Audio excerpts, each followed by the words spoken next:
welcome to my video. Today let's have a look at Stripe versus PayPal and see if we can come up with a conclusion on which is better. This is a long question been asked. Stripe versus PayPal. If you want to know more, go check out www.learnhowtointernetmarketing.com. Welcome back. And when you first open the PayPal account, you'll typically be opening a personal account, which you will very quickly upgrade to a business account. Your business account will allow you to accept payments online, take in-person payments, and then charge by invoice. You'll also then be able to accept payments for donations. Now there will be fees associated with every payment that you take. And as of the recording of this video, you're looking at the payment structure. Now, there are two kinds of business accounts. One is called PayPal Payment Standard, and you do not pay a monthly fee. The other is called PayPal Payments Pro, and you do pay a monthly fee. That fee is primarily to use their virtual terminal, allowing you to accept credit cards through your browser. You'll also be able to design and host your checkout pages using PayPal. In all the other ways, these account types will be fairly similar. PayPal Payment Standard will not require you to go through an application process. PayPal Payments Pro will, though, require you to go through the application process. Now, if you already have a standards account, all you'll need to do is to go through the application process to upgrade to PayPal Payments Pro. Now, you are going to want to be aware of the standard transaction fees depending on how you intend to do business, because there is a difference between an online transaction and an in-store location in terms of the fees that you're going to be charged. You're also going to want to take note of any fees that you're going to be charged in order to move funds from your PayPal account into your bank account. One thing you'll notice is that if you want to make an instant transfer from your PayPal account into your debit card or your bank account, you will be charged a 1% fee up to $10. However, if you make a standard transfer to your bank account, that transfer is considered to be free. Now, if you choose to use PayPal Payments Pro, the fees are going to be slightly different, and you'll note them in this section. One of the things you'll notice about using the virtual terminal is that the fees are going to be higher to use that service. There may be times when you need to do a group payment at one time. If that's the case, there are certain fees associated with this kind of payment, which is called a mass pay. There is a mass pay fee that you'll want to be aware of, and you'll see it in the payment section. If a customer charges back to your account, there is a specific chargeback fee. For example, in this case, the US dollar chargeback fee is $20. You'll also want to be aware of any additional mobile card reader fees if you are doing in-person payments. This will depend on where you're located and how the payment is made. You're going to find all of the fees available at a specific web address as of the recording of this video. Okay, so with that, thanks, and I will see you in another video. Welcome back. Now, it's important for you, if you have a PayPal account, or if you've yet to open a PayPal account, to understand the PayPal user agreement, its terms of service, or acceptable use policy. If you go to Google and you type in PayPal terms of service, or PayPal acceptable use policy, or user agreement, you will then find a link. Now, when you start to use your PayPal account, you agree to three basic statements: privacy statement, the acceptable use policy, and electronic communications delivery policy. It is very important for you to understand each and every one of these policy statements.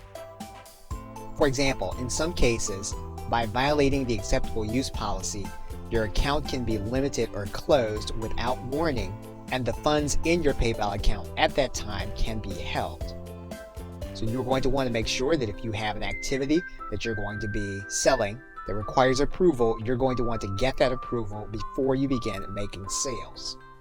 In addition, individuals have the right to report violations of the acceptable use policy if they feel as if you are violating it. And so you're going to want to make sure that you are staying within the bounds of the policy. Now, in a rush to get started, you may feel as if this part of the process, understanding the legal agreements may be considered to be overkill. However, you do want to understand these policies in your own way and in your own language. You also want to be aware of any policy updates that PayPal does. For example, there are some specific terms that you'll want to be aware of when it comes to requiring refunds for your customers. And it's a good idea to go to the policy update section to search for the word refund and understand exactly what PayPal's position is on refunds. In particular, the fees associated with refunds. This may change how you initiate contact with your customers and how you tend to handle refunds.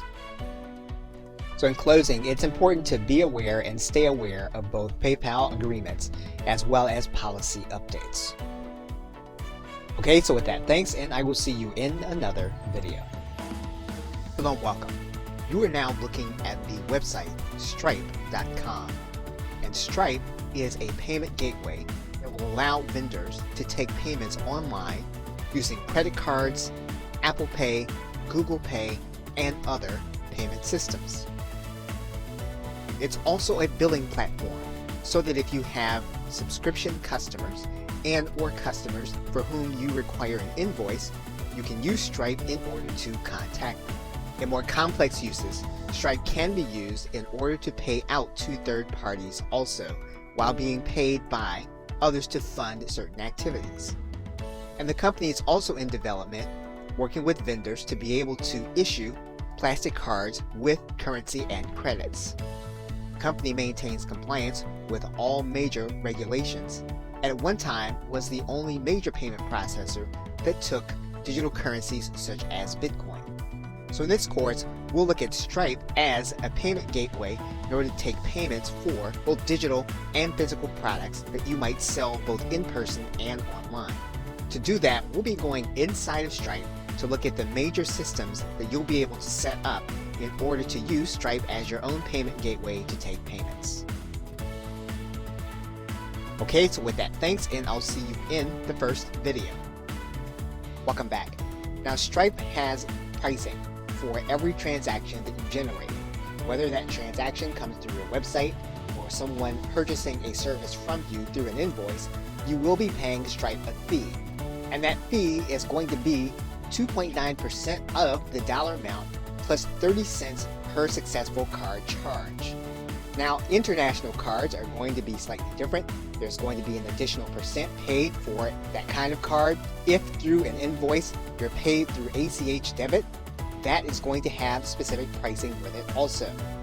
Now, you'll note that if you're using in-person payments with specifically Stripe Terminal, the cost will be slightly less than the typical transaction that occurs through your website. If you have a chargeback, the cost will be $15 per dispute, whether you win that dispute or not. You'll also note that when you receive a Stripe payment, that payout can take between 2 and 3 additional business days before it's deposited into your bank account. And when you begin processing live payments, the very first payment won't hit your bank account for 7 to 10 days after you generated the transaction through the Stripe gateway. So you'll want to keep that in mind when you're actually going to be adding your bank account to your Stripe gateway. Okay, so with that, thanks, and I will see you in another video. Well, there you have it. Another video on Stripe versus PayPal. I hope that helped. Don't forget to like this video and like my page and share with others. Check out www.learnhowtointernetmarketing.com. Thank you for watching.